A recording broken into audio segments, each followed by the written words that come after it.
Hello everyone, and welcome back to our channel, your number one stop for honest political commentary, fearless analysis, and the stories others are too afraid to tackle. If you're new here, don't forget to like, subscribe, and hit that notification bell so you never miss a deep dive into the latest developments shaping South African politics. Today, we turn our attention to a rapidly growing political storm that has sent tremors through the very heart of South Africa's opposition benches. A bold and blistering accusation has emerged, one that places economic freedom fighters, EFF, Deputy President Floyd Shivambu in the middle of a swirling controversy involving the Umkhonto we Sizwe MK party and a mysterious R7 million withdrawal.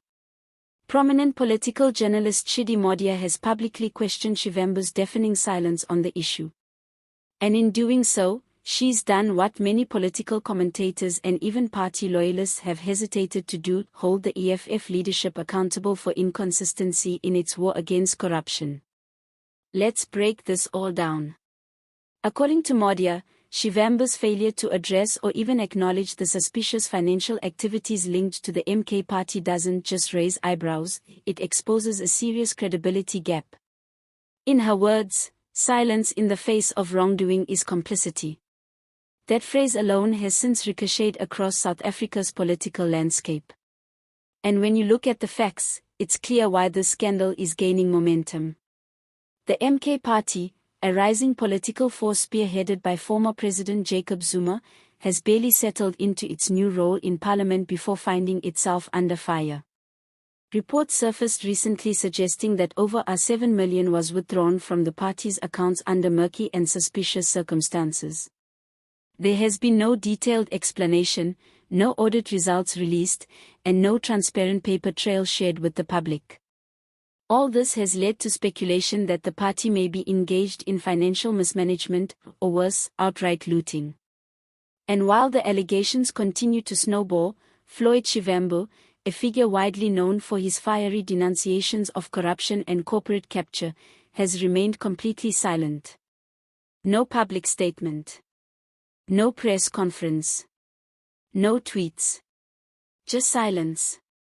Now, for a man who built much of his political reputation on calling out the financial wrongdoings of others, particularly within the ANC, this lack of response is both glaring and politically dangerous. Political observers, activists, and ordinary citizens alike are beginning to ask, why the double standard? Why call out corruption in the ANC, but remain silent when the MK party is implicated? Is this silence part of a strategic alliance, or is it a case of selective outrage?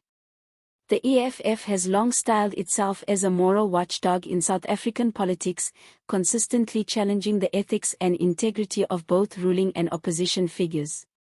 Whether it was attacking former finance ministers, taking on big banks, or accusing the ANC of protecting criminals, Shivambu and the EFF have never been shy. So, why now? Why the silence? According to Madia, this silence erodes the EFF's credibility. You cannot fight corruption on Monday and ignore it on Tuesday because the accused are your political friends or potential allies in a future coalition. If anything, this silence raises serious concerns about where the EFF truly stands on transparency and accountability. To make matters worse, the online community has erupted over the scandal. Hashtags like #Shivambu must speak, #EFF silence, and #MK money mystery have been trending across Twitter and Facebook. South Africans from all walks of life are demanding answers, and they're not willing to accept political excuses. EFF supporters themselves are now divided. Some are defending Shivambu, suggesting that his silence is a calculated move, a way to avoid disrupting behind-the-scenes political negotiations or to maintain cordial relations with the MK party for future strategic purposes.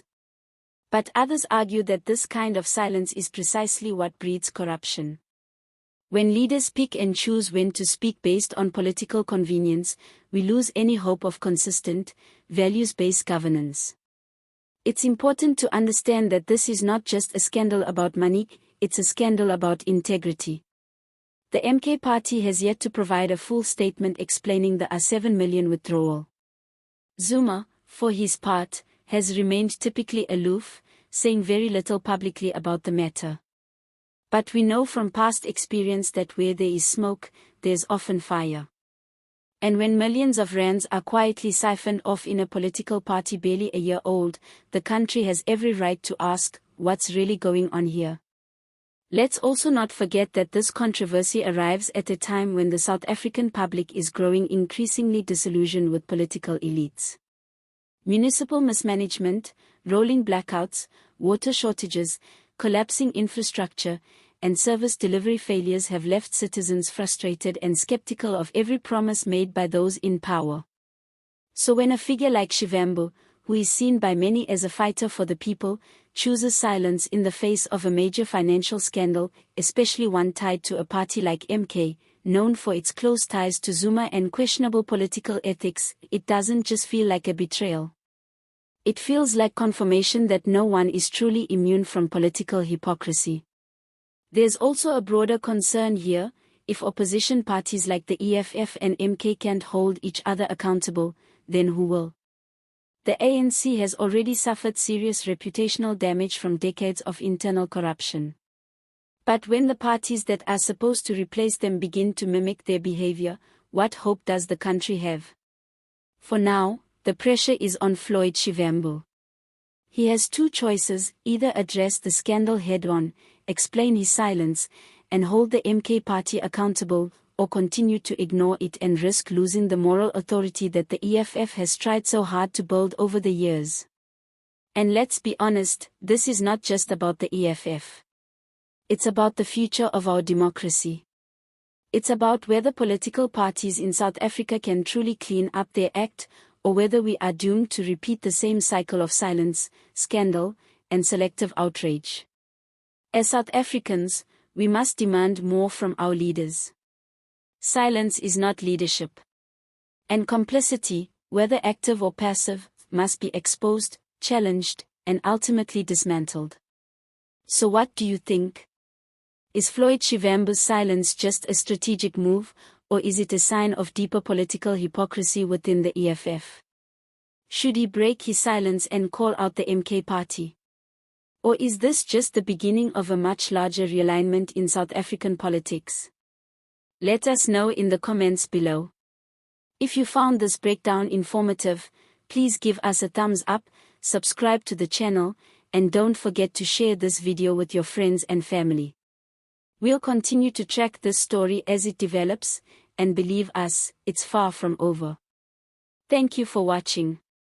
Stay informed, stay critical, and remember, the fight for truth in South Africa isn't over. See you next time.